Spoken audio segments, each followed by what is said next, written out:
turn now to the state of our nation. Many years ago, it was said of the Roman invasion of Britain, and when they had created a wilderness, they called it civilization. A similar debacle is now unfolding in Barbados under the Democratic Labour Party government. It proclaims that its focus and intention is to build a society. There has, however, never been a greater contrast between rhetoric and reality as regards the state and conduct of Barbados' affairs. For there is no crisis and decline in every sphere and every sector of our nation's affairs. The crisis in our economy is grim and getting worse. In the race for development, our country, we are falling behind. We are in danger of being left behind, and we face the catastrophic prospect of our economy going under. Sadly, this state of decline and decay is not restricted to the economy.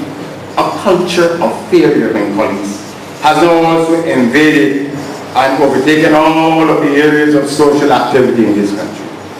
It has deeply embedded itself in the inability of those who govern to make things happen for the good of our land.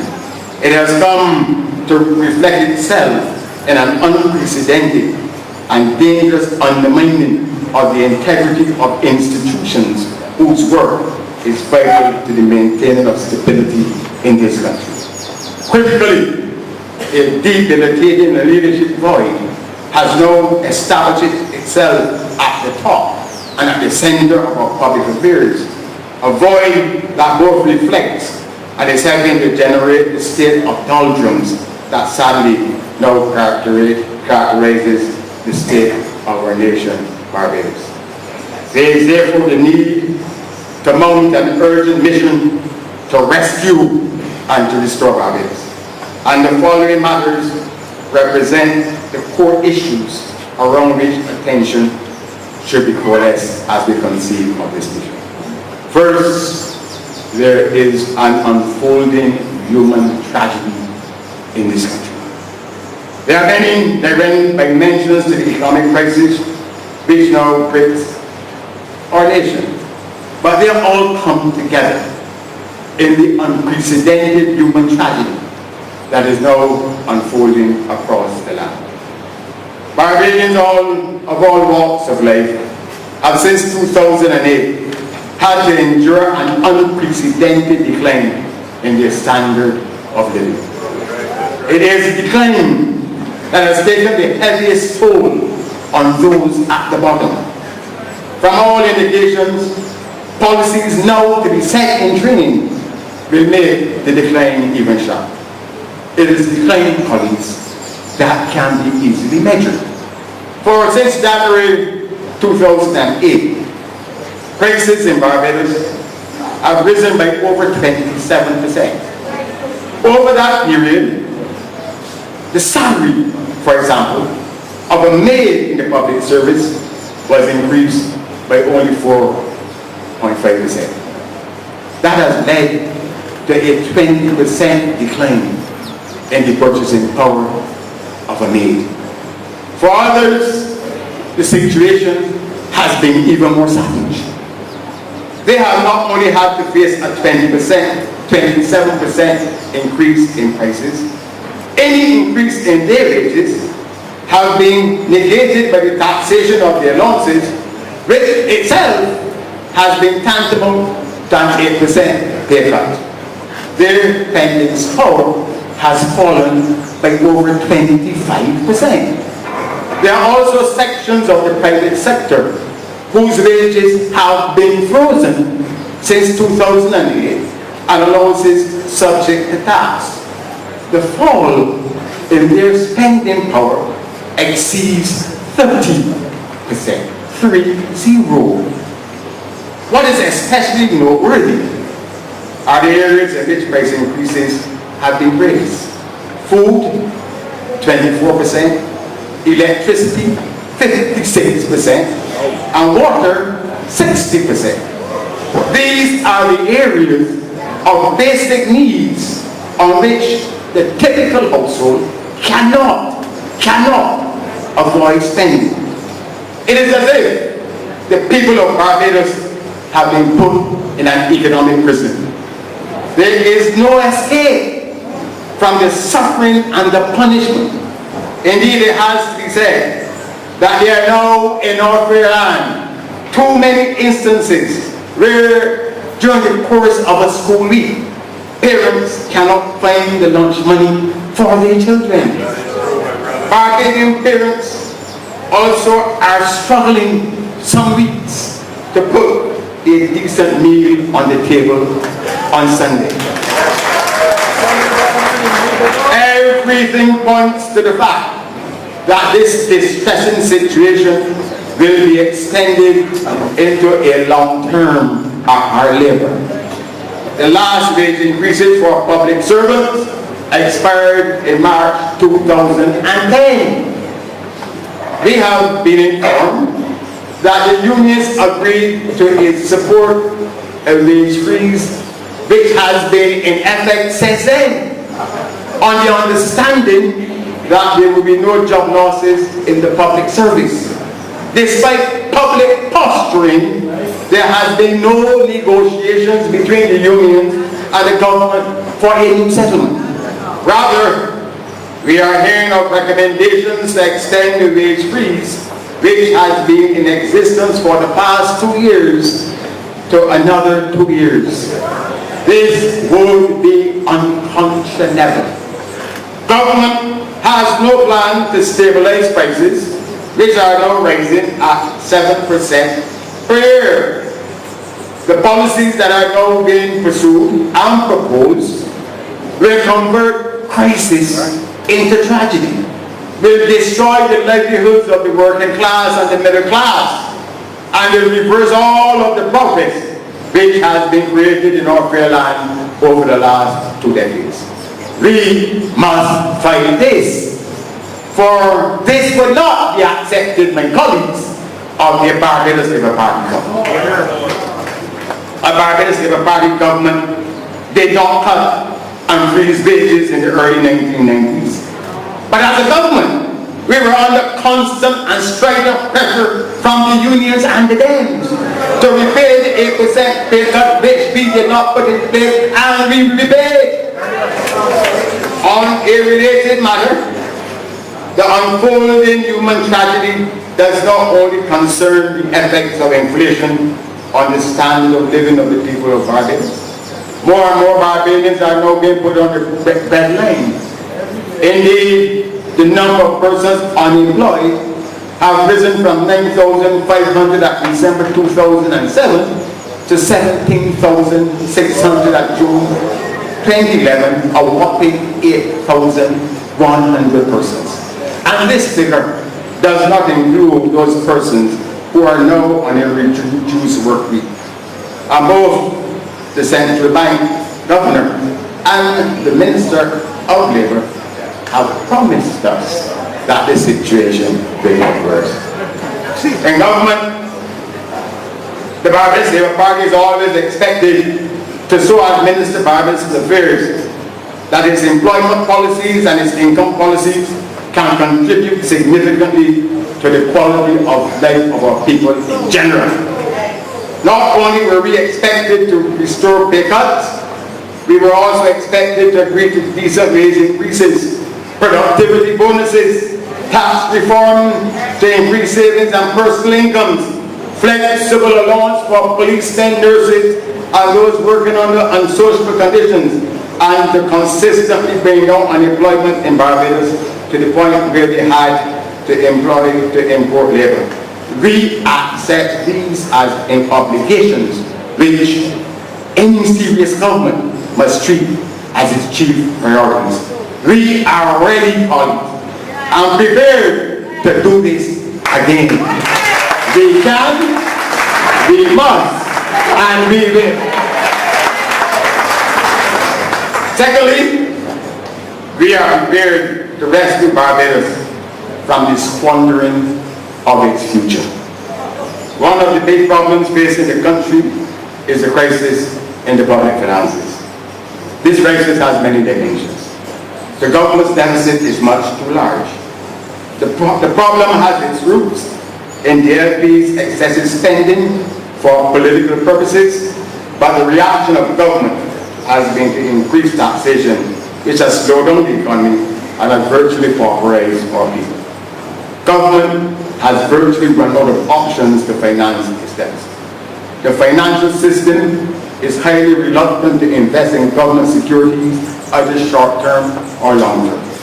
The financial resources of the NAS have been abused.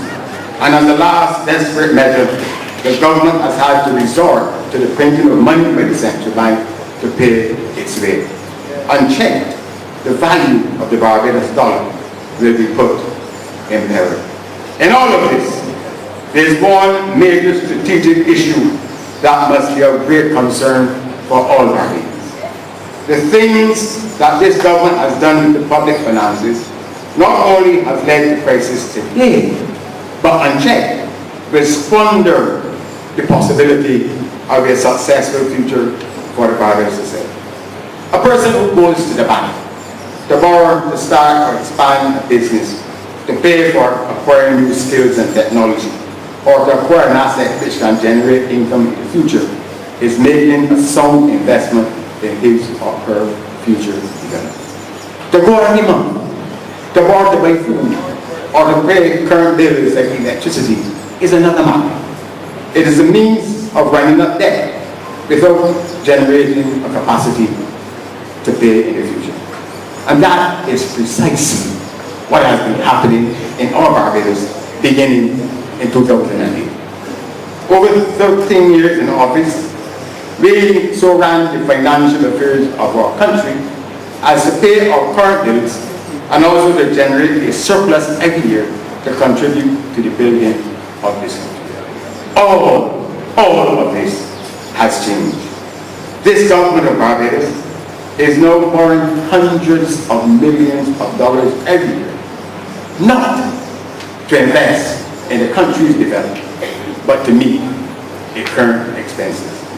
It is burning up capital, and it is doing so for politically cynical and for politically selfish reasons. This country, the crisis our country faces with the public finances, has not been caused by any international recession. It has been largely the result of cynical decisions by a cynical government to make the people of this country pay for the BLP's partisan political program. It is the result of deliberate decisions, for example, to make our financial resources available to pay for the activities of political operatives such as Hartley Henry and Pt2. It is a consequence of allowing ministers to pad statutory enterprises with supporters for political purposes and to make artificial work programs for their supporters. It is a consequence of the funding of partisan activities of constituency councils, of activities to pay for political football. It is a result of decisions to finance the big shows and the special events that the BLP has put at the center of our public affairs in preference to sound policies. It is a result of deliberate decisions to fund the creation of the largest ever cabinet in the history of Barbados, which is unwilling to set any financial example as it continues to gallivant during a financial crisis of the most severe proportions. The crisis in our public finances is also in part the price that our people have had to pay for the BLP deals before the 2008 election and the deals, my colleagues, which have followed ever since. Whatever the cause, the continued wastage of our financial capital will compromise the ability the society will have to support and to sustain its development. And as we reflect on this, we may wish to reflect on sentiments of Garrett Walker when he said, and this captures what we must do. A morning could come in which governments may have to ask, not just merely what happened to the forest and the bays, but what happened to our whole people. Our task, colleagues, is to rescue Barbados from such a daunting spectre.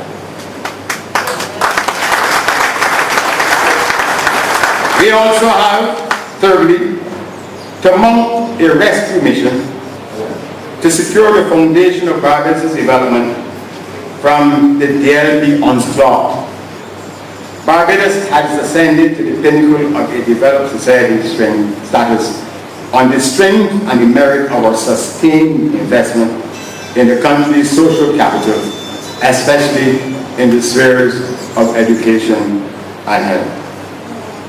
It is clear that our economy is in transition, and that prudence and a spirit of innovation have to be brought to bear in how we make social investments and in the manner in which the critical parts of our social system are managed.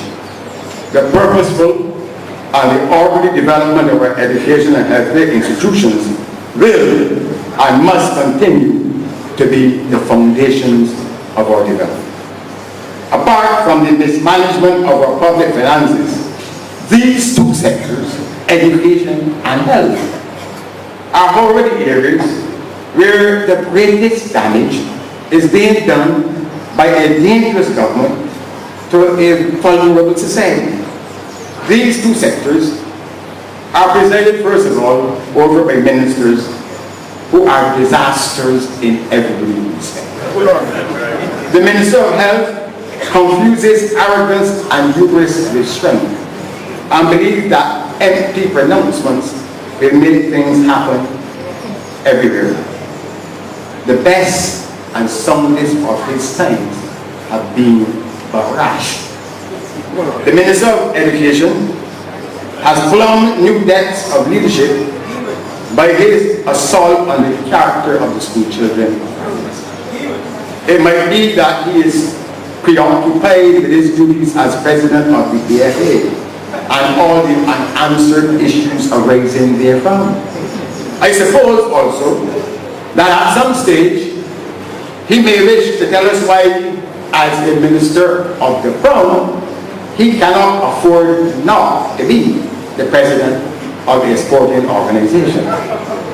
These things apart, it is clear at best that what is intended to pass for government policies in education and health are no more than a series of leaks in the dark.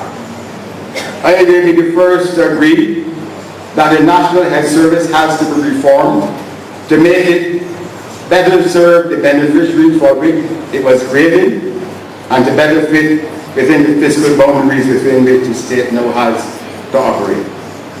But what has been offered as a solution is a mangled mess presented with an air of arrogant dismissal that is wreaking havoc on the public, especially the poor and those who have to operate the service. The minister's latest foray into the public domain was to state that a new hospital is to be built. But he does not where it will be built, save and except that it will be built somewhere in Barbados.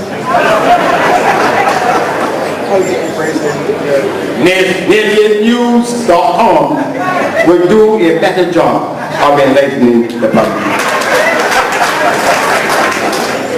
In the case of education, decisions are being made which will have far-reaching consequences for the development of our country. We are the place where Barbados' development will depend more heavily than in the past on the diversity and the quality of the skills we have available to support a knowledge-based society. But it is precisely at this juncture when we need the strongest sense of purpose about the direction of the development of tertiary education that there is the greatest possible confusion. Government has cut its budget to the UWI by 35%. without taking steps to specify what is intended to entail in respect of access by Barbadian students to the institution. In addition, the university has had to put to desperate means to pay its bills, as the amount the government now owes for the tuition of our students at the university exceeds $100 million. Moreover, the notion that the UWI should borrow from the NAS to pay for a service performed by the UWI on behalf of the government and the people of Barbados is nothing that a Minister of Finance can force the university to do. It may suit the purposes of the Minister of Finance to report a smaller deficit by not showing the legitimate expenditure of the government. But it solves nothing and leaves an institution that is pivotal to our development in the lurch when we need that institution. Some time ago, I said that the white boys have taken over. They are now most deeply entrenched and causing disruption precisely in the two areas that matter most to our development. We must rescue Barbados from this onslaught, and colleagues, we can, we must, and we will. It cannot be denied that Barbados is now operating within an international environment from which it is difficult to extract growth and development. But things do not have to be this hard. Indeed, it is always good to remember that the meteor which destroyed the dinosaurs did not and could not wipe out the small mammals. Small countries which do not present themselves as threats to global stability can and will always, with appropriate responses, find niches for survival and progress in the global society, no matter how difficult things may be. This government has been too willing to use the sluggishness of the global economy to explain its failure to record progress in Barbados, and has held up the example of Greece and other failing states as justification for Barbados' underperformance. It would be far better to hold up the example of Singapore and other small middle-income developing states that have not only weathered the storm of global recession, but have regained their vibrancy and are reaching for new heights of economic and social development. In our own region, the much maligned Guyanese economy has grown in each year for the past 3 years and is now expanding at a rate of 5%, which apparently Barbados can only dream about in these days. If not Guyana, why not us? Ours is a case, however, in part, of an extraordinary failure by the government to grasp the opportunities which have been available to Barbados and to leverage the great value of the asset that the Barbados brand connotes.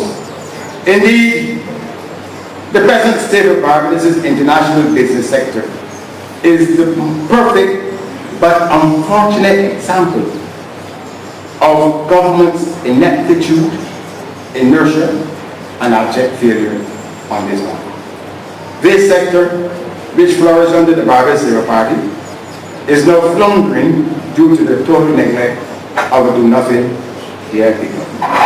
The Barbados Labour Party, through enlightened policies, aggressive initiatives, and close collaboration with the private sector, was able to grow the international business sector to the point where, on leaving office in January 2008, this sector was second only to tourism in earning foreign exchange and businesses that contributed over 60% of corporate taxes collected by the government.